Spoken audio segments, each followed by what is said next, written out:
आप सभी का स्वागत है और ये आपके चैप्टर का नाम है एलएलएम लेक्चर नंबर 11।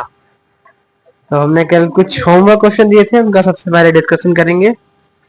तो ये हमारा पहला question, question number 53। A block of mass 5 kg is placed at rest on a table of rough surface. एक ब्लॉक है जिसका मास है 5 किलो, इसको एक रफ टेबल पे रखा गया है।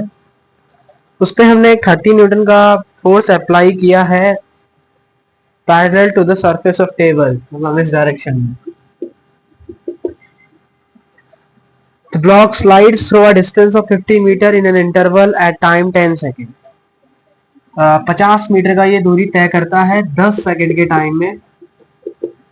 तो आपको बोला है कोफिशिएंट ऑफ काइनेटिक फ्रिक्शन, मतलब न्यू का वैल्यू बोला है।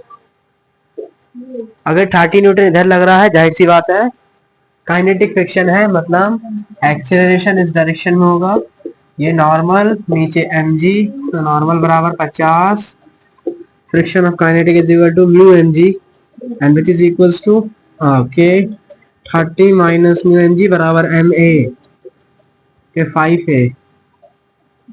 और यहाँ से a का वैल्यू क्या आ जाएगा, 6 माइनस 10 म्यू। बस लगा देंगे s बराबर ut plus half A T square. s का वैल्यू 50 मीटर। u स्टार्टिंग में एक्सेलरेशन 0 होगा, वेलोसिटी 0 होगा। हाफ मल्टीप्लाई में 6 माइनस 10 म्यू मल्टीप्लाई में t का स्क्वायर।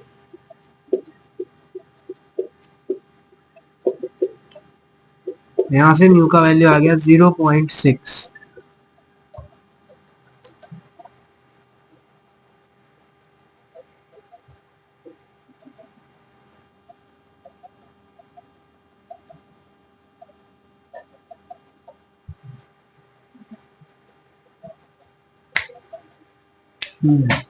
यहाँ 1 आएगा बराबर में, 0 नहीं, गलती से लिख दिया। अब ये इधर आ जाएगा, यहाँ से म्यू का वैल्यू आ गया 0.5। ये है अपना आंसर।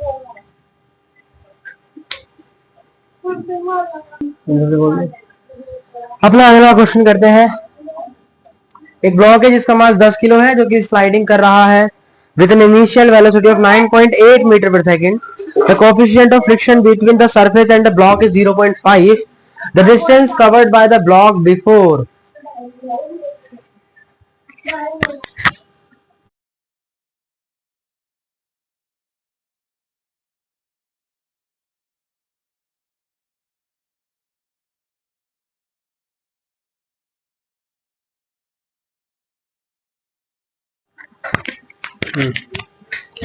तो हम अपना नया क्वेश्चन करते हैं और क्वेश्चन ने हमें कुछ वैल्यू दी है, तो करते हैं।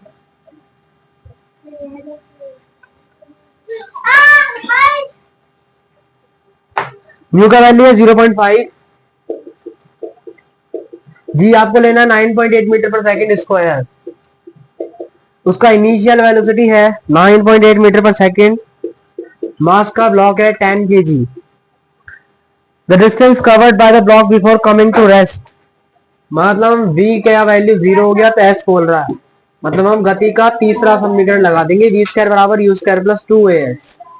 ये 0 हो जाएगा, अर्थात एक्सीलरेशन अपोजिट डायरेक्शन में लेना पड़ेगा। तो u स्क्वायर बराबर आ जाएगा 2as, तो यहाँ से आपका s आ जाएगा u स्क्वायर बाय 2a, मतलब आपको a निकालना है। a कैसे निकालेंगे फटाफट देखिए।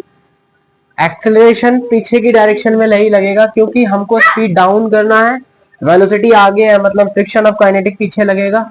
यहाँ नॉर्मल लगेगा, नीचे एफ का mg लगेगा और मास दिया अपने को 10 kg। इसका मतलब नॉर्मल आ गया अपना 10 मल्टीप्लाई में 9.8 और एफ के का वैल्यू क्या आ जाएगा, यहाँ से म्यू मल्टीप्लाई में नॉर्मल। और म्यू का वैल्यू कितना है, म्यू का वैल्यू हमें दिया है कितना दिया है, म्यू का वैल्यू दिया है 0.5 और यही अपने एम ए के बराबर भी होगा। तो एम का वैल्यू कितना है 10, ए का वैल्यू निकालना, इससे ये कटा। तो यहाँ से एक्सेलरेशन आ गया 5 मल्टीप्लाई 98 डिवाइड में 100। अब इस एक्सेलरेशन को उसमें पुट कर देंगे, तो डिवाइड में 5 मल्टीप्लाई में 98 मल्टीप्लाई में 2 100 और u का स्क्वायर मतलब 9.8 का स्क्वायर मतलब 9.8 मल्टीप्लाई 9.8 100 से 100 कटा 98 से 98 कटा 98 डिवाइड में 10 इसका मतलब हमारा आ गया 9.8 मीटर इज आवर आंसर। अगला क्वेश्चन करते हैं क्वेश्चन नंबर 54।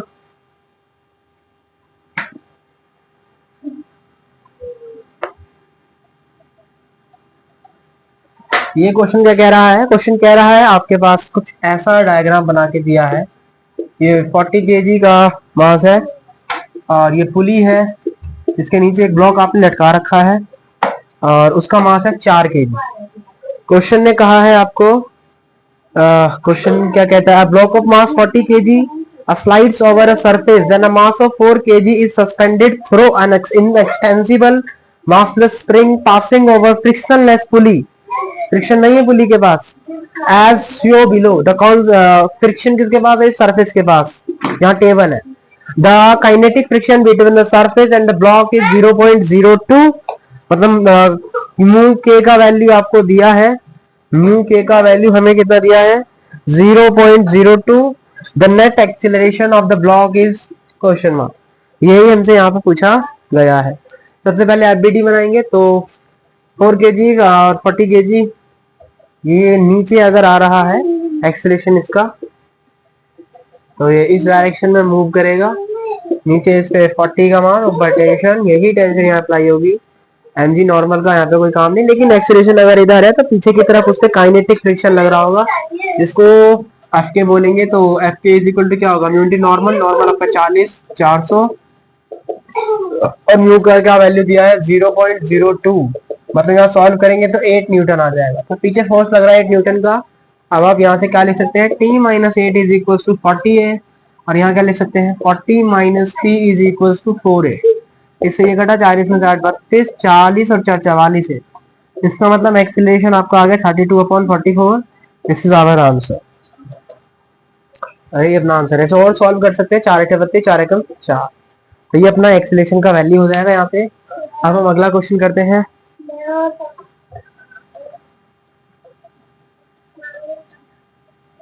अगला क्वेश्चन कह रहा है the time taken by an object to slide down a 45% rough inclined plane is in n times as it takes to slide down a perfectly smooth 45-degree inclined plane. The coefficient of kinetic friction between the object and the inclined plane। आपको mu का value पूछा गया है यहाँ पे, kinetic friction का value, और हमें क्या दिया है? हमें दिया है the time taken by an object to slide down, time taken by an object to slide down in n time as it takes to slide down a perfectly smooth। तो वो n टाइम्स हमें यहाँ पे दिया गया, मतलब time of ascent time of descent n times हमें यहाँ पे दिया गया है। ये अपने पास कोई ब्लॉक है जिसका मास m है और ये इंक्लाइनेशन प्लेन 45 डिग्री हमको दिया है, ठीक है। तो 45 degree rough inclined plane is n times as it takes to slide down a perfectly. एक तो रफ इंक्लाइंड प्लेन है और एक स्मूथ इंक्लाइंड प्लेन है। इसका मतलब है कि एक में फ्रिक्शन है और एक में फ्रिक्शन नहीं है।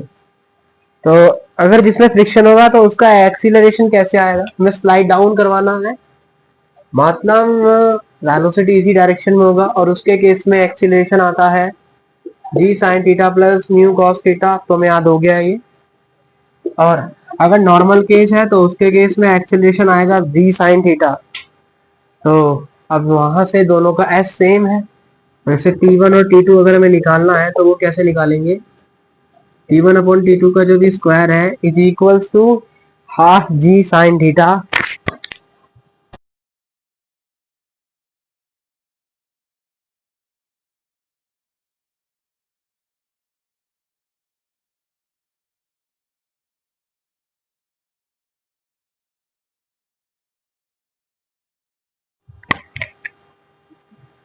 तो हमने पढ़ा था कि time of ascent time of descent is equal to A1 upon A2।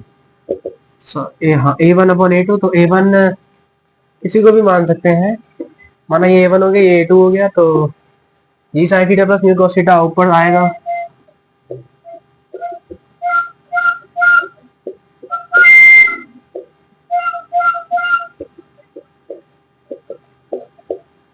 और साइन थीटा 1/45 मतलब 1/√2, यही 1/√2, यही 1/√2 सब कट जाएगा।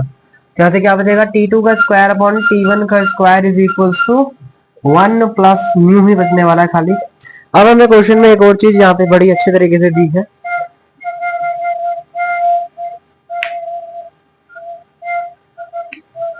यहाँ माइनस आएगा सर, कर लेते हैं क्या आएगा जो भी है। क्योंकि उसे स्लाइड डाउन होना है तो इनिशियल वेलोसिटी 0 है, यहाँ पे उसके पास कोई वेलोसिटी आ जाएगी, इसका मतलब काइनेटिक फ्रिक्शन पीछे लगेगा।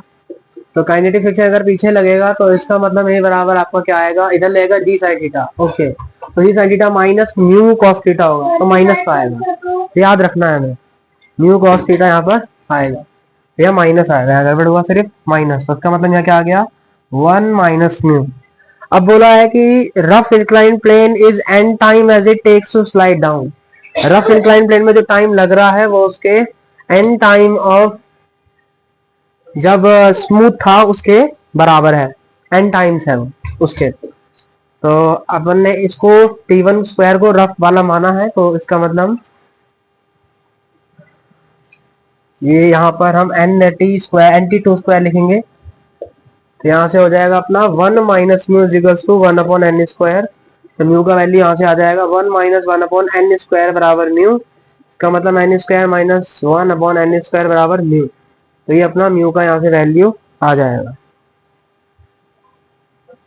और यही हमसे ऑप्शन में पूछा भी था, तो ऑप्शन नंबर 4 अपना सही आंसर होगा।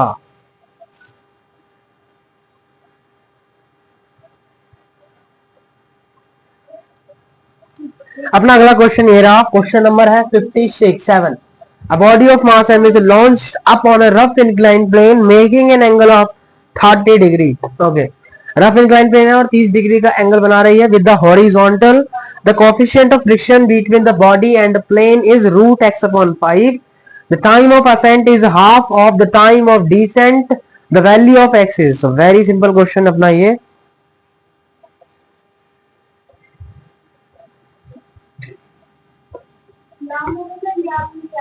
तो करते हैं, बॉडी ऑफ मास m है, बॉडी का मास m दिया है, बॉडी के मास से वैसे कोई फर्क नहीं पड़ेगा यहाँ पे। और रफ इंक्लाइन प्लेन मतलब थीटा आपको 30 डिग्री दिया है, और म्यू का वैल्यू हमें यहाँ पे निकालना है, और काइनेटिक फ्रिक्शन है ये। तो एक असेंट है एक डिसेंट है, तो हमने कल ही इसका डेरिवेशन भी किया था, d2/t1 is equal to √a1/a2। अगर मैं इसको असेंट बोल रहा हूँ तो ये मेरा डिसेंट हो जाएगा, तो मतलब डिसेंट अपॉन एसेंट बराबर एसेंट अपॉन डिसेंट। अगर एसेंट का केस आएगा तो उसके केस में ऊपर जाके आपको रुकना है, मतलब एक्सीलरेशन और वेलोसिटी का डायरेक्शन अपोजिट होगा। इसका मतलब वेलोसिटी इधर है तो एक्सीलरेशन इधर होगा, तो उसके केस में जो एक्सीलरेशन आता था वो आता था जी sine theta plus mu G cos theta, जो ये एसेंट के केस में आता था, ऊपर चढ़ने वाले केस में। लेकिन अगर डिसेंट की बात करते तो वहां पर हमने सॉल्यूशन करके बताया था कि ये डिसेंट बराबर आता है G sine theta minus mu G cos theta, जो कि डिसेंट अपॉन एसेंट बराबर है एसेंट अपॉन डिसेंट। तो एसेंट ऊपर डिसेंट नीचे, जी से जी कट जाएगा, तो यहाँ क्या बचेगा sine theta plus mu cos theta, और नीचे आएगा अपना sine theta minus mu cos theta which is equal to T2 1 upon T1। Sine theta वाली 30 है, 30 का वैल्यू हाफ हो जाएगा, और उसका वैल्यू √3/2 होता है। सेम यहाँ कहा नहीं होगा, दो सब में कॉमन है, कट जाएगा, तो यहाँ क्या बचेगा 1 plus √3 mu upon 1 minus √3 mu और उसका under root, and which is equal to T2 upon T1। और क्या बोला है क्वेश्चन में, क्वेश्चन ने बोला है कि क्वेश्चन बोल रहा है the time of ascent, ascent का जो टाइम है is equal to half of the time of descent, half of the time of descent. इसका मतलब इसकी जगह आप क्या लिख सकते हैं, असेंट की जगह half of the time of descent. इसका मतलब यहाँ क्या आएगा 2 आएगा, 2 का स्क्वायर करेंगे तो 4 आएगा, और ये अंडर रूट यहाँ से अब हट जाएगा। बस अब इसका क्रॉस मल्टीप्लाई करेंगे तो यहाँ मिलेगा अपने को 1 plus √3 mu is equal to 4 minus 4 √3 mu, और ये म्यू अब इधर आ जाएगा, प्लस बनेगा, तो 4 √3 mu plus √3 mu is equal to 4 minus 1 मतलब 3। We having to common √3 and mu, basically इसको हम 5 √3 म्यू लिख ही सकते हैं, यहाँ क्या बनेगा अपना 5√3 mu is equal to 3। So mu is equal to आ जाएगा 3/5√3। इसको √3 मल्टीप्लाई √3 लिख सकते हैं। तो म्यू का वैल्यू यहाँ से आ जाएगा √3/5। लेकिन क्वेश्चन में म्यू का वैल्यू अपने को दिया है √x/5। तो कंपैरिजन करेंगे तो यहाँ पे x का वैल्यू अपना 3 आ जाएगा और क्वेश्चन में भी हमको यही पूछा था। तो इस तरीके से अपना आंसर 3 आ जाएगा, जो कि एकदम सही है। ये वाला क्वेश्चन भी हमसे हो गया। तो अभी तक हमने जितने भी क्वेश्चन करे वो काफी इजी थे और ये सारे जेईई मेंस के ही क्वेश्चन है, तो बिल्कुल हार्ड नहीं है। सिर्फ हमने अभी तक इस पूरे एनएलएम से कोई सा भी कभी भी क्वेश्चन आएगा तो हमें एक ही चीज ध्यान रखनी है, और ज्यादातर जो भी क्वेश्चन आएगा फ्रिक्शन से आएगा या फिर पुली से आएगा। बस एक ही काम करना है, अपने को एफबीडी बनानी है और फोर्स बैलेंस करने हैं, और जो भी छोटे मोटे कॉन्सेप्ट है उनको याद रखना है। हमसे हर एक क्वेश्चन यहाँ पे बन जाएगा। अब अपना एक क्वेश्चन और है 58, उसको करते हैं और उसके बाद बहुत सारे क्वेश्चन भी करने हैं क्योंकि हमारा पूरा टॉपिक खत्म हो गया है। अब इसका फ्रिक्शन जो भी था। When a body slide down from rest, okay, rest से बॉडी नीचे आती है along a smooth inclined plane, ठीक है।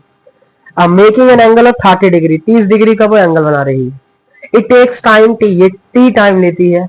When the same body slide down from the rest along a rough inclined plane making same angle and through the same distance, but जो time वो ले रहा है वो अल्फा टाइम है, okay. Where alpha is a constant greater than 1, जो कि alpha है वो 1 से बड़ा है। The coefficient of friction between on the body and the rough plane is इतना है 1/√x ब्रैकेट में अल्फा स्क्वायर माइनस 1/अल्फा स्क्वायर। तो आपको इस x का वैल्यू बताना है। क्वेश्चन में एक बार फिर से पढ़ते हैं। थीटा अपने को 30 डिग्री दिया है। क्वेश्चन कहता है कि जब मैं रेस्ट से स्लाइड डाउन करता हूं, मतलब मेरा इनिशियल वेलोसिटी 0 था और मैं नीचे आ रहा हूं, ऐसे वाला केस बता रहा है वो। तो ऐसे केस में तो भैया एच बराबर क्या होता है, हाफ GT² होता है। बिल्कुल सही पहचाने हैं। अब कह रहा है कि इसको इतना चढ़ने में जो टाइम लगता है वो टी लगता है। अब क्वेश्चन कहता है कि सेम बॉडी है, फिर से रेस्ट से नीचे आ रही है, तो उसके केस में इतना ही एच डिस्टेंस ट्रेवल करने में से जो टाइम लगता है वो उसे अल्फा टाइम ज्यादा लगता है। और रफ सरफेस है और काइनेटिक फ्रिक्शन होगा क्योंकि ये मूव कर रहा है बॉडी आपका। तो स्मूथ है, एक स्मूथ है और एक रफ है, ओके। तो जो स्मूथ वाली है वो ये है, ये स्मूथ सरफेस पे है, मतलब यहाँ फ्रिक्शन नहीं है। ये रफ पे है, मतलब यहाँ फ्रिक्शन है। तो फ्रिक्शन वाले केस में अल्फा टाइम ज्यादा समय लग रहा है, जबकि फ्रिक्शन नहीं है, जब वो सरफेस स्मूथ था तब जो उसे टाइम लग रहा था वो टी था। तो आपसे कह रहा है कि अब आप कंपैरिजन वगैरह करिए और म्यू का वैल्यू बताइए। तो चूंकि देखिए स्लाइड डाउन हो रहा था, स्लाइड डाउन के केस में एक्सीलरेशन अभी निकाला, तो एक्सीलरेशन क्या आता है, एक्सीलरेशन आता है G sine theta minus mu G cos theta, मतलब ये आ जाता है एक्सीलरेशन अपना। और अभी अपन रिलेशन भी बना के आए हैं, क्योंकि दोनों का डिस्प्लेसमेंट सेम है, या इतना लफड़ा करना ही नहीं। अपन क्या जानते हैं कि T2 का स्क्वायर अपॉन, चलो छोड़ देते, दोनों का डिस्प्लेसमेंट सेम है, तो डिस्प्लेसमेंट दोनों का सेम है, तो डिस्प्लेसमेंट बराबर क्या होता है ut plus half AT square.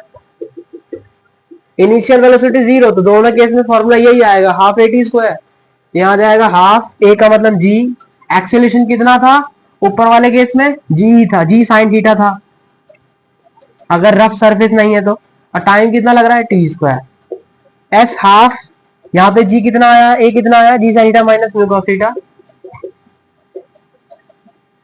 और जो भी है ये अल्फा T² हो रहा है, मतलब अल्फा स्क्वायर T², T² से T², हाफ से हाफ, जी से जी। और थीटा कितना है 30 डिग्री, मतलब साइन थीटा कितना आ गया हमारा 1/2, which is equals to 1/2 minus √3/2 and this is alpha square. 2 having common and cutting, cut हो गया इधर से ये। यहाँ क्या आ गया 1 माइनस म्यू √3 अल्फा स्क्वायर बराबर 1। यहाँ क्या आ जाएगा 1/अल्फा स्क्वायर बराबर 1 माइनस म्यू √3। अब अपन म्यू √3 को इधर करते हैं, 1/अल्फा स्क्वायर को उधर करते हैं। इसका मतलब यहाँ क्या आ जाएगा mu √3 is equal to 1 minus alpha square, that means यहाँ आ जाएगा अल्फा स्क्वायर माइनस 1/अल्फा स्क्वायर। तो यहाँ से म्यू का वैल्यू क्या आ गया 1/√3 एंड ब्रैकेट में अल्फा स्क्वायर माइनस 1/अल्फा स्क्वायर। तो ये अपना काइनेटिक फ्रिक्शन आ गया, जो कि हमें कैलकुलेट करवाने को बोला था। अब क्वेश्चन में काइनेटिक फ्रिक्शन ये दिया है, ये पूरा तो सेम है, हमसे इसका वैल्यू पूछा था, तो इसका वैल्यू क्या आ गया 3।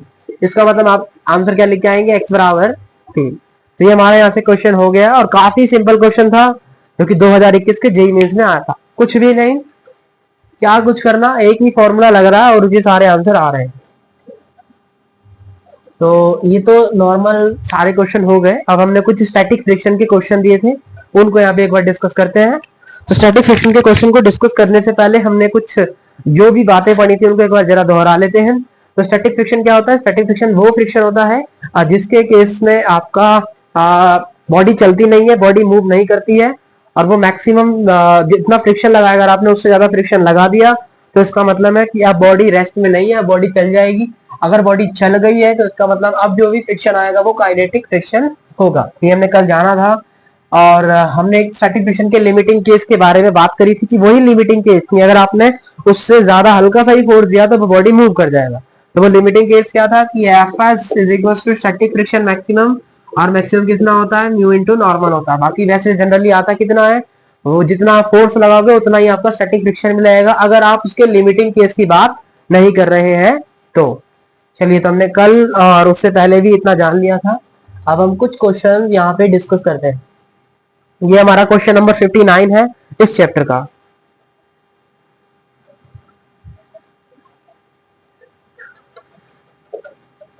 क्या कहता है ये क्वेश्चन?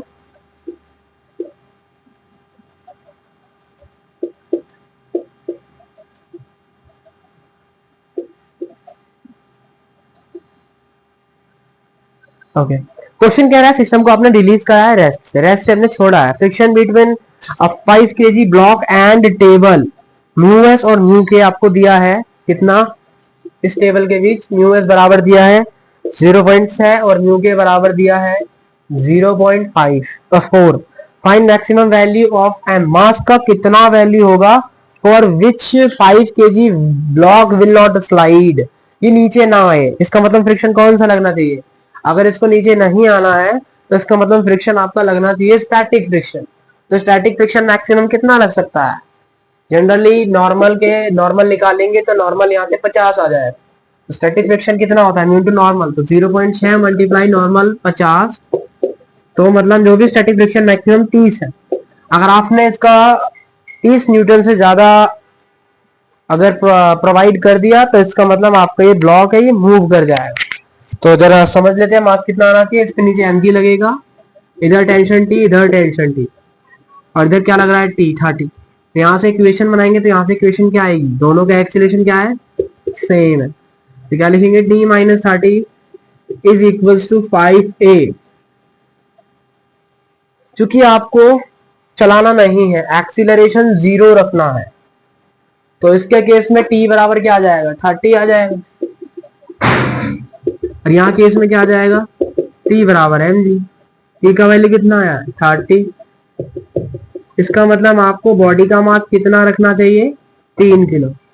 अगर आपने बॉडी का मास 3 किलो या 3 किलो से कम रखा तब ये आपका ब्लॉक स्लाइड नहीं करेगा, हमने यहां से बता दी, और यही हमसे क्वेश्चन में पूछा भी था।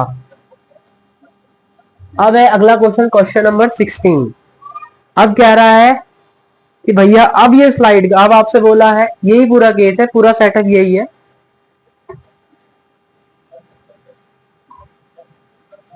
अब क्वेश्चन कहता है कि इसका मास है 5 kg और म्यू एस और म्यू के का वैल्यू आपको दोनों ही दिया है, कितना दिया है, म्यू एस का वैल्यू 0.6 एंड म्यू के का वैल्यू 0.4।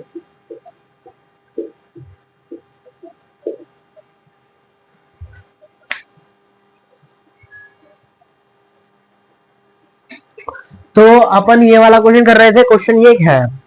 अब कह रहा है कि आपको एक्सीलरेशन बताना है 5 kg ब्लॉक पर। 5 kg ब्लॉक पे दोनों, मतलब जो एक्सीलरेशन इसका आएगा वही एक्सीलरेशन इसका भी होगा, और आपसे इसका वैल्यू यहाँ पे पूछा है। सबसे पहले चेक करना पड़ेगा कि एक्सीलरेशन अगर हम निकाल रहे हैं तो दैट मीन्स इसका एफबीडी बनाते हैं। सबसे पहले लिमिटिंग केस चेक करते हैं कि हम जो सीवी फ्रिक्शन लगाएंगे वो अपना लिमिटिंग केस से ज्यादा आना चाहिए।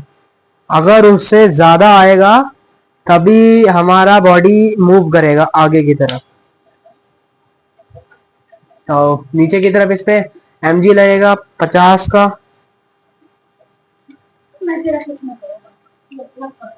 तो इधर 50 का लगेगा। और अब इधर फोर्स देखेंगे, काइनेटिक लगेगा कि स्टैटिक लगेगा, क्योंकि ब्लॉक पे एक्सीलरेशन बोला है, इसका मतलब अब जो फोर्स लग रहा है वो काइनेटिक फ्रिक्शन लग रहा है। इसका मतलब काइनेटिक लगेगा, नॉर्मल कितना है 50, तो काइनेटिक फ्रिक्शन कितना लगेगा आपका 50 मल्टीप्लाई 0.4 मतलब 20 न्यूटन का फोर्स इधर रहेगा। इसका मतलब क्या लिखेंगे, t minus 20 is equal to 5 है, और यहाँ क्या लिखेंगे 50 minus T is equal to 5 है। कटिंग कटिंग 30 बराबर 10 है। इसका मतलब एक्सेलरेशन कितना आ जाएगा 3 मीटर पर second square. This is our answer. यही हमसे क्वेश्चन में पूछा भी था। सिंपल सी बात है, अगर एक्सेलरेशन आ रहा है इसका मतलब बॉडी मूव कर रहा है, और अगर बॉडी मूव कर रहा है तो दैट मीन्स आंसर इज ये आंसर। अब अपना क्वेश्चन अगला करते हैं।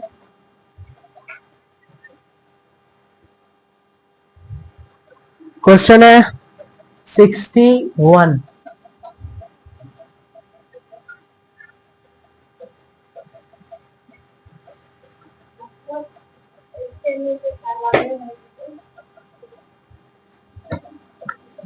क्वेश्चन है अपना 61। अ फोर्स F बराबर 50 Newton is acting on a block of mass 10 kg as is shown.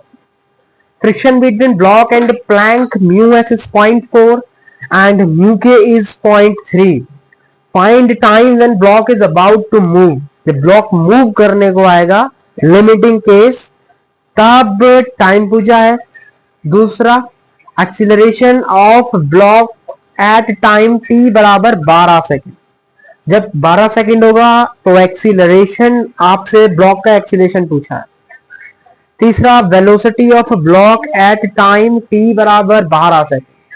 जब टाइम 12 सेकेंड होगा तब वेलोसिटी ऑफ ब्लॉक पूछा गया है।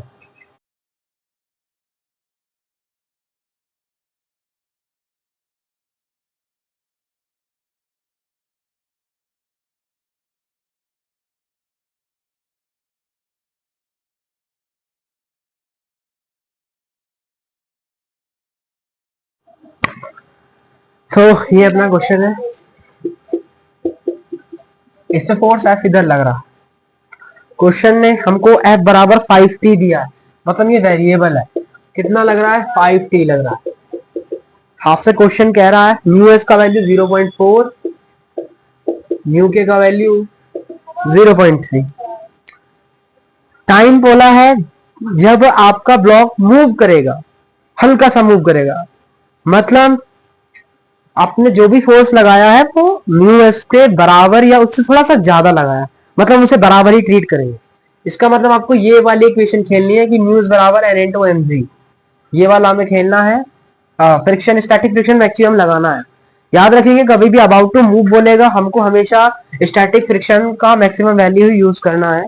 इसका मतलब पीछे कितना फोर्स लगेगा, तो मैक्सिमम स्टैटिक फ्रिक्शन के बराबर फोर्स लगेगा। कितना लगेगा स्टैटिक फ्रिक्शन मैक्सिमम, इधर नॉर्मल इधर एम जी तो 100 है, मतलब नॉर्मल 100 आ गया, तो स्टैटिक फ्रिक्शन मैक्सिमम कितना लगेगा 100 मल्टीप्लाई 0.4। इसका मतलब पीछे 40 न्यूटन का फोर्स लगेगा। तो चूंकि अभी इक्विलिब्रियम अबाउट टू मूव है, इसके पास कुछ एक्सीलरेशन आ जाएगा, तो इसका मतलब F बराबर 40 न्यूटन कर देंगे, और इसका मतलब आपका वैल्यू 5t है। तो यहां से टाइम आपका आ जाएगा 8 सेकेंड। इसका मतलब 8 सेकेंड पे वो तैयार हो जाएगा मूव करने के लिए। तो हमको क्वेश्चन को ऐसे करना है। दूसरा क्वेश्चन है इसी के अंदर, acceleration of block at time t बराबर 12 सेकेंड। जब टाइम 12 सेकेंड हो जाएगा तब आपको एक्सीलरेशन बोला है, क्योंकि फोर्स वेरिएबल है। हम यहाँ पर गति के समीकरण लगा के आंसर नहीं ला सकते, तो हमें वेरिएबिलिटी मतलब इंटीग्रेशन डिफरेंस का सहारा लेना पड़ेगा। हमसे क्या पूछा है, एक्सीलरेशन पूछा है, तो एक्सीलरेशन बराबर क्या होता है, हमें फोर्स दिया है, फोर्स बराबर एम इंटू ए होता है। इसका मतलब एफ की डिवाइड एम से कर देंगे तो हमें एक्सीलरेशन मिल जाएगा। हमें क्या लिखेंगे, A is equal to integration of M upon M. F का वैल्यू है अपना 5t dot D T, integration होगा यहाँ पे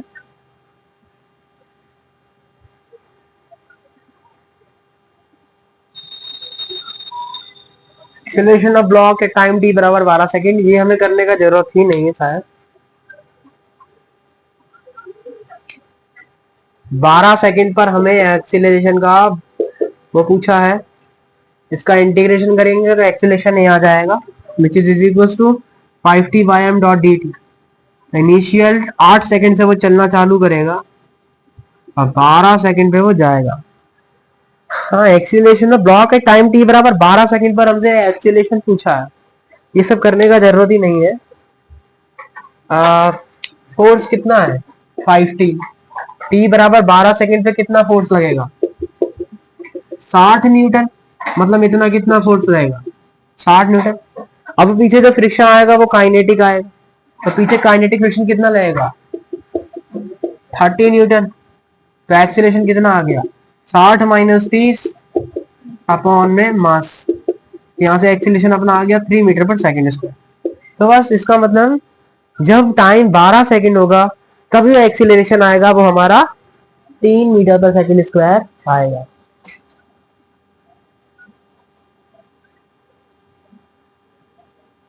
अब अपने को तीसरा क्वेश्चन करना है। तीसरा क्वेश्चन क्या कह रहा है, तो ऐसे हमने यहाँ पे निकाल लिया, बिल्कुल इजी था। अब जो तीसरा क्वेश्चन है वो थोड़ा सा यहाँ पे हार्ड होने वाला है। तो तीसरा क्वेश्चन हमें क्या कह रहा है, तीसरा क्वेश्चन हमको कहता है कि आपको वेलोसिटी निकालनी है,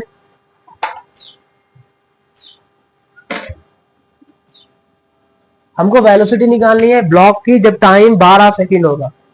velocity of block at a time T बराबर 12 सेकंड, मतलब जब 12 सेकंड हो जाएगा उस समय वेलोसिटी क्या होगी हमसे पूछा है। एक्सीलरेशन टी बराबर 8 पर वेलोसिटी क्या होगी 0 होगी, क्योंकि वो अबाउट टू मूव है। इसका मतलब इनिशियल वेलोसिटी जो इसका 0 हो गया, तो टी बराबर 12 सेकंड पे क्या वेलोसिटी होगा हमसे ये पूछा है। क्योंकि ये वेरिएबल है तो यहां पर हम गति का समीकरण नहीं लगा सकते। तो हम अब इस क्वेश्चन को करते हैं आगे की तरफ। तो हम जानते हैं कि एक्सीलरेशन बराबर होता है dv बाई dt। v में ही रिलेशन चाहिए, क्योंकि v में ही रिलेशन चाहिए तो हम क्या बोल सकते हैं dv by dt is equal to acceleration बराबर क्या है dv बाई dt, और एक्सीलरेशन बराबर हम क्या लिख सकते हैं f अपॉन में m। और तो dv बराबर क्या आ जाएगा यहाँ से f अपॉन में m डॉट dt। f का वैल्यू कितना है 5t है, नॉट कांस्टेंट। मास अपने को कितना दिया है 10 kg, इसका मतलब 2। तो इसका मतलब हम क्या बोल सकते हैं कि dv बराबर आ गया t बाई 2 डॉट dt। अब हमें t का वैल्यू v का वैल्यू चाहिए तो इनको हटाना पड़ेगा dv को, इसके लिए हम इंटीग्रेशन करेंगे। अब इंटीग्रेशन करेंगे तो हमें लिमिट बड़े ध्यान से रखनी। अपन ने भी पीछे सॉल्व करके आए और हमने बताया था कि t बराबर 8 सेकंड पर ब्लॉक अबाउट टू मूव है, मतलब ब्लॉक जस्ट चलना चालू किया है, मतलब उसका वेलोसिटी ये भी 0 के समथिंग होगा।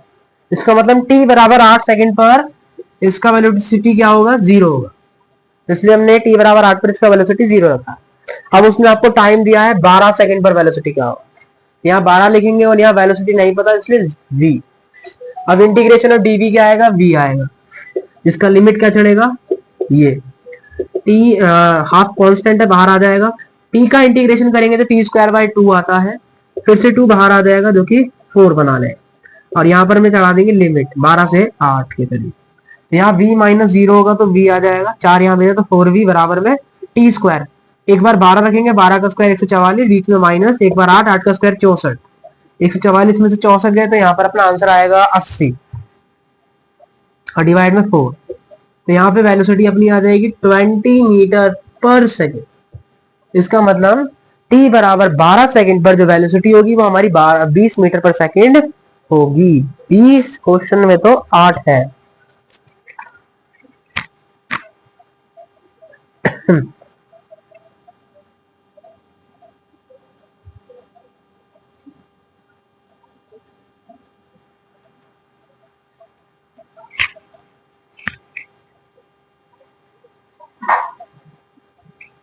देखते हैं कहाँ है कुछ गड़बड़। हमने जो ऊपर एक्सीलरेशन निकाला था उसी में गड़बड़ है। एक्सीलरेशन बराबर में F upon M dot D T कर दिया था, ये गलत होगा तरीका, क्योंकि वेरिएबल है तो हम यहाँ पर ऐसा नहीं कर पाएंगे। तो कैसे करेंगे इसे, एफ अपने को 5t दिया है और जो काइनेटिक फ्रिक्शन लगेगा इसका मतलब क्या हो जाएगा आपका 30 और इधर 5t मानेंगे इधर हम, तो 5t minus 30 is equals to ma। तो एक्सीलरेशन क्या आ जाएगा अपना, t बाय 2 माइनस में 3, ये अपना एक्सीलरेशन। ये अपने को याद करके, मतलब याद नहीं करना, हमने ये सॉल्व कर लिया। हमने यहाँ पे जो डायरेक्ट लिखा है ये गलत है। क्यों गलत है? ये इसलिए गलत है क्योंकि ये जो हमने लिखा है t/2 या हमने f/m लिख दिया, a का वैल्यू, ये गलत है। ऐसे कैसे? एक्सीलरेशन बराबर क्या होगा, पीछे तो हमने 3 मीटर पर सेकंड स्क्वायर लिया है, कोई दिक्कत नहीं था, लेकिन यहाँ पर हमने एक्सीलरेशन का वैल्यू f/m कैसे यूज कर सकते हैं? पीछे एक फोर्स तो लग रहा है, अगर एक पीछे फोर्स लग रहा है तो उसका वैल्यू भी तो लिखना पड़ेगा। इसका मतलब ये तो गलत है। तो इसका मतलब क्या करेंगे, पीछे आपका काइनेटिक फ्रिक्शन लगेगा क्योंकि इसके पास अभी वेलोसिटी है।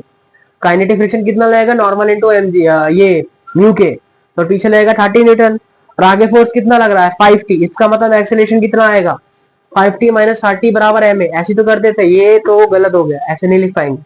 तो एक्सेलरेशन बराबर क्या आ जाएगा, t/2 माइनस 3। तो ये वैल्यू यूज करनी है हमें यहाँ पर। तो dv बराबर क्या होता है, a बराबर dv बाई dt होता है। चूंकि a बराबर dv बाई dt होता है, दैट मीन्स हम यहाँ पे लिखेंगे t/2 माइनस 3। हमें समझना है कि पीछे फोर्स लग रहा था, डायरेक्ट नहीं लिख पाएंगे, फोर्स को भी तो डिफाइन करना पड़ेगा। अब इसका इंटीग्रेशन कर देंगे डायरेक्ट, 8 और यहाँ 0, यहाँ v और यहाँ 12। तो यहाँ v माइनस 0 मतलब v आ जाएगा बराबर में, सबसे पहले इसका इंटीग्रेशन करेंगे तो टी स्क्वायर आएगा बाय 2, जो कि टी स्क्वायर बाय 4 बन जाएगा, और इस पर लिमिट चढ़ जाएगी। इसका करेंगे तो यहाँ पे 3t हो जाएगा, और इसका लिमिट चढ़ जाएगा 12 से 8। अब सॉल्विंग करते हैं, 12 का स्क्वायर 144 माइनस 64, तो 144 माइनस 64 मतलब 80, 80 और 4 मतलब 20, माइनस 3, 12 में से 8 गया 4, 4 दिया 12, 20 में से 12 गया तो 8। तो अपना वेलोसिटी आ गया 8 मीटर पर second. This is our final answer. अब इसमें कोई भी गलती नहीं है। ये गलती होगी थी कि हमने इस वाले फोर्स को देखा ही नहीं, भूल गए उसको। जो गलती यहाँ पर उसको भी लेके करना है। तो इस तरीके से अपना फोर्स वेलोसिटी निकाल लिया हमने, हमने एक्सीलरेशन निकाल लिया, और जो भी हमसे क्वेश्चन में पूछा था वो सब हमने यहाँ पे डिफाइन कर लिया, और ये एक अच्छा क्वेश्चन माना जाएगा। मान लीजिए अगर वो आपसे इसमें ग्राफ पूछते तो ग्राफ कैसे बनाएंगे आप, इसका ग्राफ भी बनाया जा सकता है, वेलोसिटी टाइम का ग्राफ। जैसे अगर मैं एक ग्राफ बना के देख लेते हैं, हमें ग्राफ बनाते हैं एफ और फ्रिक्शन और टाइम के बीच, टाइम और फ्रिक्शन के बीच अगर ग्राफ बनाया जाए तो कैसे बनेगा। टी बराबर 0 से लेकर 8 तक कौन सा फ्रिक्शन था, स्टैटिक फ्रिक्शन था, जो कि लगातार बढ़ रहा था। तो इसका मतलब ऐसे बनाया जाएगा ग्राफ, इसका बढ़ रहा है तो, और जो कि टाइम के प्रोपोर्शनल है, क्योंकि F is proportional to friction, मतलब टाइम के प्रोपोर्शनल से सीधा लाइन। तो टी बराबर 8 सेकंड पर उसका स्टैटिक फ्रिक्शन हो जाएगा। स्टैटिक फ्रिक्शन कितना है, 40 न्यूटन, और काइनेटिक फ्रिक्शन कितना है, 30 न्यूटन। मतलब अब जो फ्रिक्शन आएगा 8 सेकंड के बाद वो काइनेटिक फ्रिक्शन आएगा। क्यों आया काइनेटिक फ्रिक्शन, क्योंकि आपका जो भी ब्लॉक है वो आगे मूव करेगा, क्योंकि ब्लॉक आगे मूव करेगा इसका मतलब उसके पास वेलोसिटी आएगी, वेलोसिटी आएगी मतलब पीछे फ्रिक्शन लगेगा जो काइनेटिक है। काइनेटिक फ्रिक्शन स्टैटिक फ्रिक्शन से कम है, इसका मतलब वो इससे थोड़ा कम हो जाएगा। क्या काइनेटिक फ्रिक्शन टाइम के हिसाब से बदल रहा है, तो आंसर है नहीं। तो इसका मतलब अब जो ग्राफ बनेगा वो स्ट्रेट लाइन बनेगा। तो ये फ्रिक्शन और टाइम के बीच का ग्राफ हो गया। ये मैंने स्ट्रेट लाइन क्यों बनाया, क्योंकि फ्रिक्शन बराबर है एफ के, तो फ्रिक्शन बराबर क्या हो गया, एफ टी। तो friction is proportional to time, तो इसलिए ग्राफ कैसा बनेगा, स्ट्रेट लाइन। तो यहाँ पर ग्राफ आपको ऐसा देखने को मिलेगा, किसके बीच, फ्रिक्शन और टाइम के बीच। ऐसा ही आपको घर से बना के लेके आने हैं फ्रिक्शन और एक्सीलरेशन का ग्राफ, फ्रिक्शन और वेलोसिटी का ग्राफ, वो भी ऐसे बनेगा, टाइम पे ही रिलेट करेगा, और लगभग ऐसे ही बनते हुए नजर भी आएगा। तो ये क्वेश्चन भी हमारा हो गया, काफी इजी क्वेश्चन था, लेकिन इसका कंसेप्ट एकदम भारी। तो हमने सारे होमवर्क क्वेश्चन का यहाँ पे डिस्कशन कर लिया है काफी अच्छे तरीके से। अब हम अपने आज के एक छोटे मोटे कंसेप्ट को पढ़ते हैं, और फिर उसके बाद ये चैप्टर हमारा यहाँ पे फिनिश हो जाएगा। तो अब हम जो कंसेप्ट पढ़ने जा रहे हैं वो है फोर्स इज नॉट हॉरिजॉन्टल। मान लीजिए फोर्स हॉरिजॉन्टल नहीं, पढ़ने क्या जा रहे हैं, है सबका काम वही। अगर फोर्स किसी एंगल पे लग रहा है तो कंपोनेंट कर देंगे, बात खत्म। बाकी जैसे कैलकुलेशन करते थे वैसे ही करना। मान लीजिए अगर हमें कुछ ऐसे दिया है, कोई नया कंसेप्ट नहीं है ये, वही पुराना ही कंसेप्ट है, मास इसका एम है। अब फोर्स आपने ऐसे लगा दिया किसी एंगल पर, अब पीछे आपका न्यू का वैल्यू है, मतलब इसके पास फ्रिक्शन है। अब मुझे क्या पता ये जो फ्रिक्शन है वो काइनेटिक है कि स्टैटिक है, तो समझने का तो प्रयास करेंगे, नॉर्मल सी बात। तो कुछ नहीं करने का, सबसे पहले मैं पता है फोर्स को बराबर करने के लिए कभी भी ऐसा है तो फोर्स का कंपोनेंट करेंगे। तो यहाँ आ जाएगा एफ कॉस थीटा और ऊपर आ जाएगा F sine theta. Contact forces है तो यहाँ नॉर्मल लगेगा, नीचे की तरफ एम जी लगेगा और पीछे की तरफ फ्रिक्शन लगेगा। मैं नहीं जानता कि कौन सा फ्रिक्शन लग रहा है, काइनेटिक लग रहा है कि स्टैटिक लग रहा है, मुझे नहीं पता। मैं एज्यूम कर रहा हूँ कि रेस्ट पर है, क्योंकि ये रेस्ट पर है तो जो फ्रिक्शन लगेगा वो हमारा कौन सा लगेगा, स्टैटिक फ्रिक्शन लगेगा। तो इसका मतलब अभी मेरा स्टैटिक फ्रिक्शन लग रहा है। तो फिर स्टैटिक फ्रिक्शन का वैल्यू चलो फ्रिक्शन का वैल्यू अगर आपसे बोले तो कैसे निकालेंगे, म्यू इंटू नॉर्मल करके। अगर स्टैटिक फ्रिक्शन लगाना तो भी म्यू इंटू नॉर्मल, तो म्यू और नॉर्मल क्या आएगा इस बार नॉर्मल कुछ अलग आएगा। ऊपर दोनों फोर्स लग रहे हैं, मतलब N plus F sine theta बराबर एम जी। तो नॉर्मल का वैल्यू यहाँ से क्या आ गया, M G minus F sine theta. तो हमेशा नॉर्मल बराबर एम जी नहीं होगा, अगर वो किसी इंक्लाइन एंगल थीटा पर है तो उस केस में नॉर्मल हमारा अलग भी आ सकता है। तो नॉर्मल हमेशा कैलकुलेट करना है। तो यहाँ पे अपना फ्रिक्शन का वैल्यू क्या आ जाएगा, M G minus F sine theta. तो कुछ भी नया इसमें है नहीं, अगर किसी एंगल पे रख रहा है तो कॉम्पोनेंट कर लो, और जैसे जितना काम कर रहे थे वही काम यहाँ पर भी हमें करना है। अभी भी स्टैटिक फ्रिक्शन का जो मैक्सिमम वैल्यू होगा वो ये आएगा। अगर आपने इससे ज्यादा फोर्स दे दिया तो आपका ब्लॉक आगे मूव कर जाएगा। अब जो फोर्स लगेगा वो हमारा काइनेटिक फ्रिक्शन होगा। तो ये सब हमने चीजें यहां से समझ ली।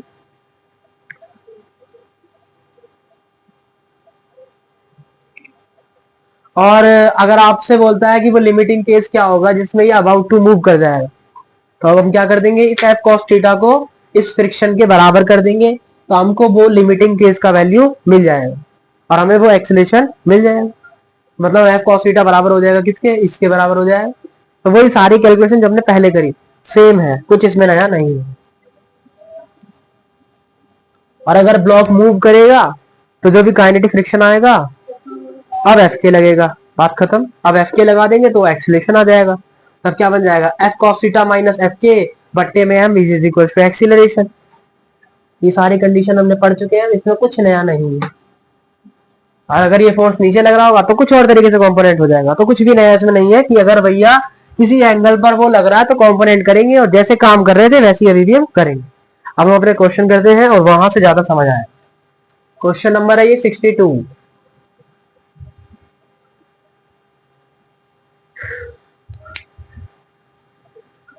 क्या कह रहा है, a force F is acting on a block of mass 20 kg, ठीक है। Friction between block and plank is 0.75।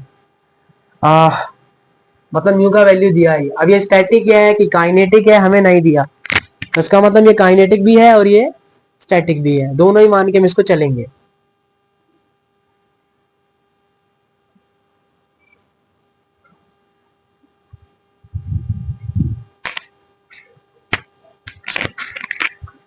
करते हैं क्वेश्चन। और क्या दिया है, find minimum force to slide down the block in both case. दो केस दिए हैं और हमें स्लाइड डाउन करना है, मतलब वो लिमिटिंग केस लगाना है।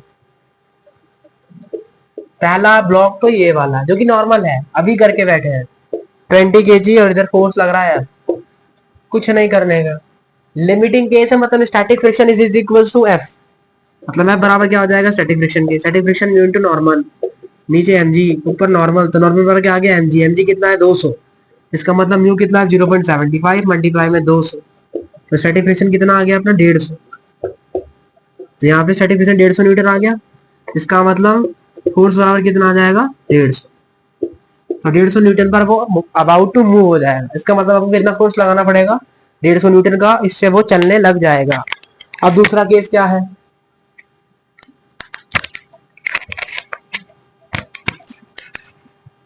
दूसरा केस है,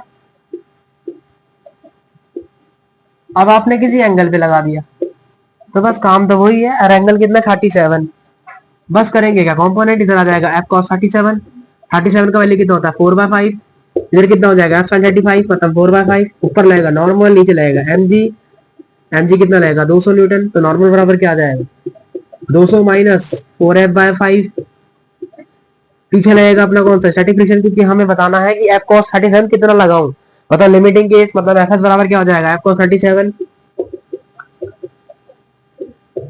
एफ एस का वैल्यू कितना, म्यू इंटू नॉर्मल, म्यू का वैल्यू 0.75 मल्टीप्लाई में 200 माइनस 4f बाय 5, ओह 3f बाय 5 और बराबर में 4f बाई 5। सॉल्यूशन करते हैं इसका, 0.75 की मल्टीप्लाई 200 से करेंगे तो 150 आ जाएगा, माइनस इससे करेंगे तो 25 और 25 दिया आ जाएगा 75, 15 आएगा इधर और 15 दिया 45, तो 0.45 एफ समझ में आ गया होगा इधर। 3/5 0.75, 15 दिया 45, ठीक। और बराबर में 4f/5 कितना हो जाएगा, ये 0.8f। अभी चला जाएगा उधर तो प्लस हो जाएगा और बराबर में 150, इसको प्लस करेंगे तो कितना आएगा यहाँ से, 8 4 12, 1.25 एफ। 150 बराबर में आ जाएगा 1.25 है, पॉइंट हटाया 100 आया, भाग करते हैं इसे और क्या, आमदनी 10 अपान 5 25 और ये 20, 5 5 25, 5 चौक 20, 5 दिया 15, तो आपको कितना फोर्स लगाना पड़ेगा, 120 न्यूटन का। तो ये हो गया अपना आंसर। और यहाँ से हमें समझ भी आ गया कि मैं अगर सीधा फोर्स लगाऊंगा तो मुझे ज्यादा फोर्स लगाना पड़ेगा फ्रिक्शन को हटाने के लिए, लेकिन अगर मैं वही किसी एंगल पे फोर्स लगाता हूं तो मुझे कम फोर्स लगाना पड़ेगा और मेरा जो ब्लॉक है वो आगे मूव भी कर जाएगा।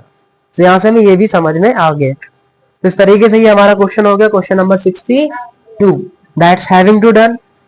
और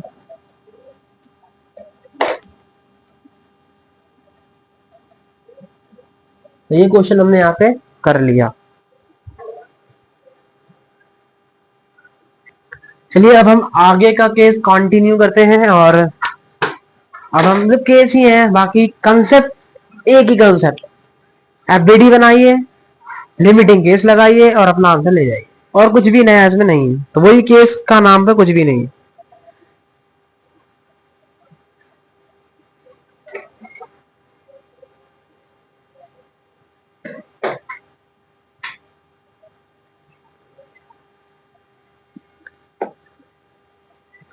तो अब हम पढ़ने जा रहे हैं मिनिमम हॉरिजॉन्टल फोर्स कितना प्रोवाइड कराया जाए ताकि आपका ब्लॉक स्लाइड डाउन, ताकि आपका ब्लॉक आगे मूव कर जाए। तो वो एफ मिनिमम कितना लगाना है वो हम यहाँ पे सीखेंगे। तो एफ मिनिमम कैसे निकालते थे, यहाँ पे समझा हमने क्या करते हैं, इस स्टैटिक फ्रिक्शन की मैक्सिमम वैल्यू को इसके बराबर कर देंगे, आपको वो फोर्स मिल जाएगा जिसमें आपका वो आगे मूव कर जाएगा। तो कैसे निकालते हैं ऐसे केस में, कंपोनेंट करेंगे, इसको इसके बराबर करेंगे और अपना वो लिमिटिंग केस का वैल्यू आ जाएगा। अब हम हर बार ऐसी कैलकुलेशन से बचने के लिए फॉर्मूला भी यहाँ पे डिराइव कर सकते हैं, जो कि देखेंगे कि वो फॉर्मूला आया कैसे, वही डेरिवेशन कर रहे हैं फॉर्मूले का। बाकी उसकी कोई जरूरत नहीं है, हमने समझ लिया कि निकालेंगे कैसे हर बार, बाकी फिर भी ये फॉर्मूला याद किया जा सकता है। ये रहा,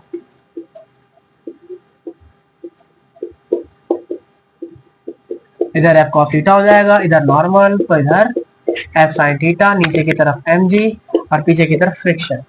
तो नॉर्मल बराबर क्या आ जाएगा यहाँ से आपका, ये आ जाएगा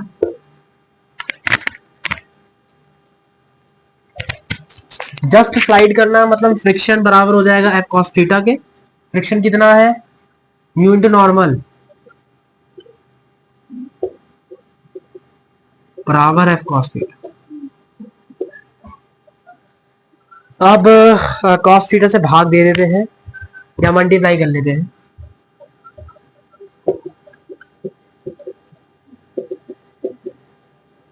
ठीक है।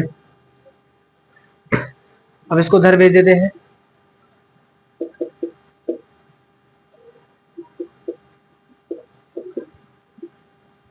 अब हम कॉस थीटा से दोनों तरफ भाग दे देते हैं,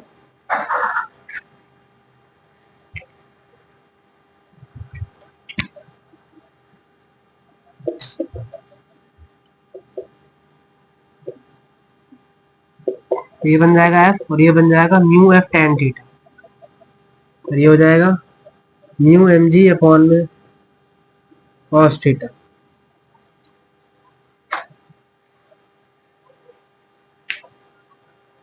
हमने ये यहाँ से फोर्स हमें फोर्स मिनिमम चाहिए, इसका मतलब एफ का वैल्यू निकालना पड़ेगा। तो ये सब कुछ छोड़ते हैं, एफ का वैल्यू कैसे निकलेगा? यहाँ पे एफ कॉमन ले लेंगे तो एफ बराबर क्या आ जाएगा, म्यू एम जी डिवाइड में mu sign theta plus cos theta.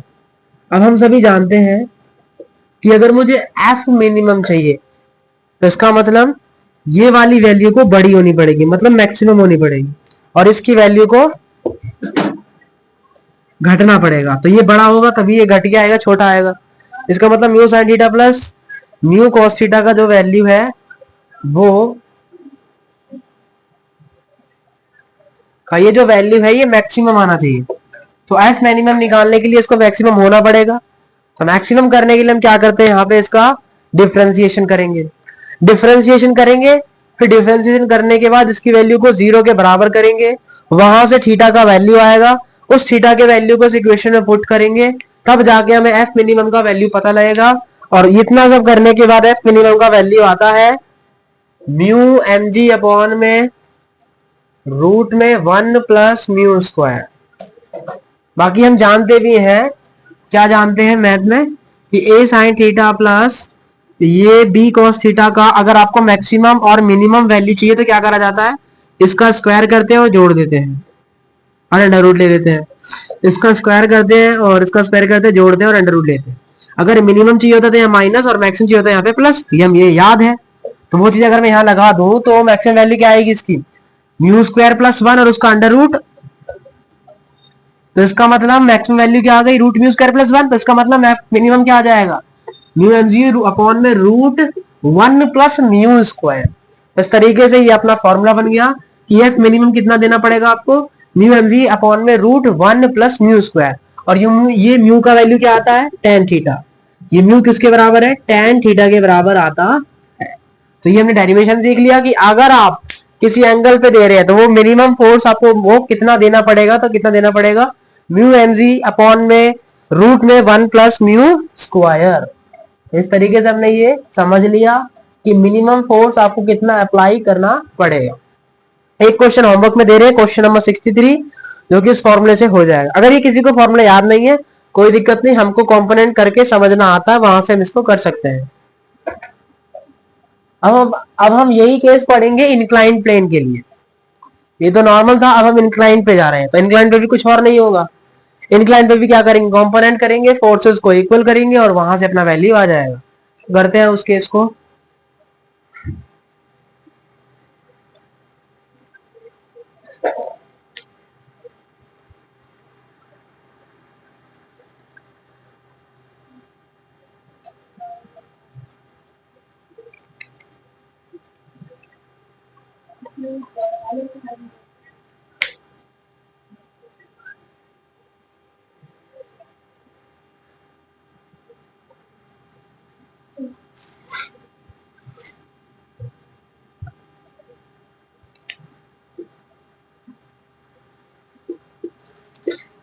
ये अपना एम है और हमें फ्रिक्शन दिया गया है, तो हमें स्लाइड डाउन करवाना है।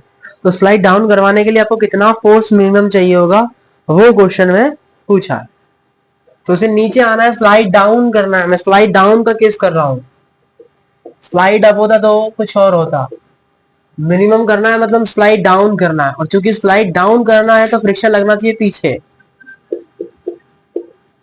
अब बस अपने कंपोनेंट कर लेते हैं। यहाँ अपने एम जी जो कि क्या बन जाएगा, एम जी कॉस थीटा। यहाँ क्या आता है अपना एम जी साइन थीटा। तो लिमिटिंग केस के केस में क्या होगा, यहाँ पर एक आपको फोर्स प्रोवाइड करना होगा। फोर्स प्रोवाइड करेंगे तभी तो नीचे आएगा। इसका मतलब फ्रिक्शन बराबर क्या आ जाएगा, F plus M G sine theta. और ये फ्रिक्शन का वैल्यू क्या आएगा तुम्हारा, एन बराबर एम जी कॉस थीटा, मतलब mu into M G cos theta. Mu into M G cos theta which is equals to F plus M G sine theta. तो यहां से अपना फोर्स का वैल्यू क्या आ गया,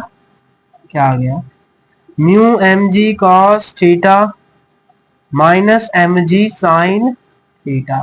तो हम इसे चाहे तो याद भी रख सकते हैं कि अगर स्लाइड डाउन का केस होगा तो हमें कितना मिनिमम फोर्स देना पड़ेगा जी, इतना मिनिमम फोर्स देना पड़ेगा।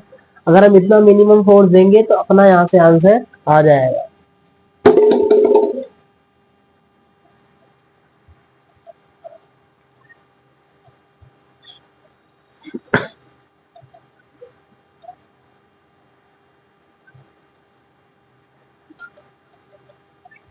मान लीजिए अगर ये रेस्ट में है, मैंने माना कि इसके पास मूविंग करना था, जस्ट मूविंग का केस है तो मैंने ये लगाया।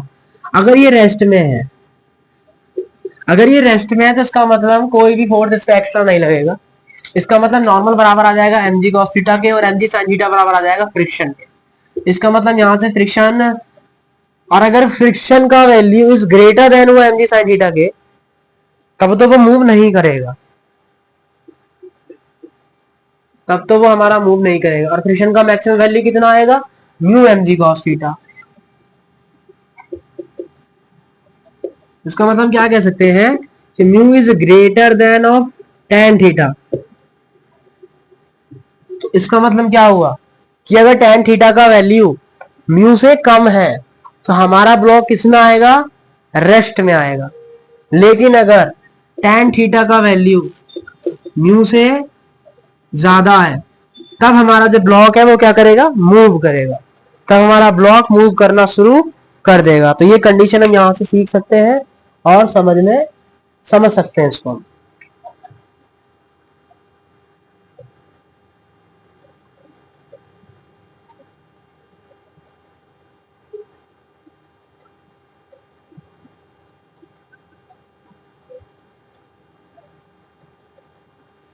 तो ये हमको चीजें याद करके रखनी है कि अगर आपने म्यू का वैल्यू tan थीटा से कम रखा तो फ्रिक्शन की ज्यादा है, इसका मतलब ब्लॉक मूव नहीं करेगा। और अगर ऐसा है तो ब्लॉक मूव कर जाएगा। और ये मिनिमम फोर्स है, फ्रिक्शन के केस में कितना मिनिमम फोर्स लगाना पड़ेगा ताकि वो स्लाइड डाउन कर सके। लेकिन अगर स्लाइड अप का केस होता तो, स्लाइड अप का केस होता तो मिनिमम फोर्स कितना आता, mu mg cos theta plus mg sin theta. ये याद कर सकते हैं डायरेक्ट। अगर स्लाइड अप होगा तो minimum force mu mg cos theta plus mg sin theta, और अगर स्लाइड डाउन होगा तो minimum force mu mg cos theta minus mg sin theta. अगर tan थीटा का वैल्यू म्यू से कम हुआ तो फ्रिक्शन ज्यादा होगा तो वो ब्लॉक मूव नहीं करेगा। लेकिन अगर tan थीटा का वैल्यू म्यू से ज्यादा हुआ तो अब फ्रिक्शन डाउन हो गया, अब आपका ब्लॉक मूव कर सकता है। तो ये सारे केस, सारी कंडीशन यहां से हमने समझ ली, और इसको करने के लिए एक क्वेश्चन होमवर्क में भी दिया गया है। अब हम आगे बढ़ते हैं और अपने अलग केस को डिस्कस करते हैं।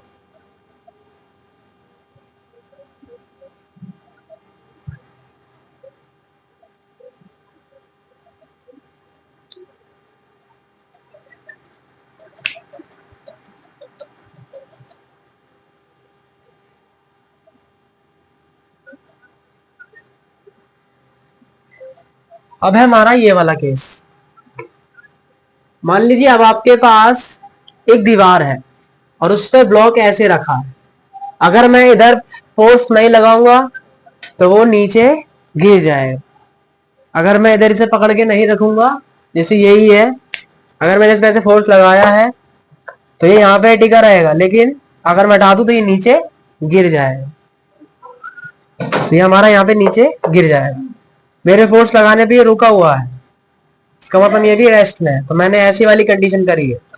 इसका मतलब ये कौन सी डायरेक्शन में चलेगा, ध्यान लगा कर देखें तो अगर हम ऐसे कंडीशन की बात करेंगे तो मैंने इस पे ऐसे फोर्स लगाया है तो ये जो नीचे आ रहा है ये नीचे डायरेक्शन में आ रहा है। ये चल रहा है इस डायरेक्शन में, ये चल रहा है अपना इस डायरेक्शन में। मतलब ये वाला ब्लॉक वाई डायरेक्शन में चलेगा और एक्स डायरेक्शन में नहीं चलेगा। तो जौन सा ब्लॉक जिस डायरेक्शन में चलता है उसके अपोजिट, उसकी अपोजिट डायरेक्शन में फ्रिक्शन लगता है। क्योंकि नीचे आएगा तो इसकी अपोजिट डायरेक्शन में अपना लगेगा फ्रिक्शन। और इसका मास क्या है, m, तो नीचे की तरफ क्या लगेगा, mg। और ये क्या है, भी कॉन्टेक्ट फोर्सेस में है तो इसका नॉर्मल लगेगा इस डायरेक्शन में। तो नॉर्मल किसके बराबर आ जाएगा, f के बराबर आ जाएगा। इस बार mg के बराबर नहीं आएगा। तब हम क्या कहेंगे, अगर आपसे बोलेगा कि इसको होल्ड करना है तो होल्ड करने के लिए मुझे कितना फोर्स लगाना पड़ेगा, तो वो स्टैटिक फ्रिक्शन मैक्सिमम का वैल्यू कितना आएगा। कुछ नहीं करेंगे, हम क्या करेंगे, स्टैटिक फ्रिक्शन मैक्सिमम की वैल्यू को इसके बराबर कर देंगे, mg के बराबर करेंगे। इस बार हम इसको बराबर करेंगे mg, क्योंकि नीचे फोर्स लग रहा है mg। और फ्रिक्शन स्टैटिक मैक्सिमम कितना होता है, म्यू इनटू नॉर्मल, और नॉर्मल कितना है, एफ। इस तरीके से फोर्स कितना लगाना पड़ेगा, mg अपॉन में म्यू। तो ऐसे केस में हमें ऐसे कैलकुलेशन करना है। इस वाले केस में हमें वाई डायरेक्शन में फोर्स एज्यूम करेंगे तो फ्रिक्शन का वैल्यू उसके बराबर होगा और नॉर्मल का वैल्यू इसके बराबर होगा। बाकी सारी कंडीशन पहले वाले ही लगेगी कि static friction maximum is equal to force के बराबर। तो इस तरीके से इस चैप्टर में जितने भी टॉपिक्स थे वो सारे टॉपिक्स हमने कवर कर लिए हैं। कुछ एक आध टॉपिक होंगे तो वो आगे हम WPM में उसको कवर कर लेंगे। और आज ये जाके हमारा चैप्टर फिनिश हो गया है।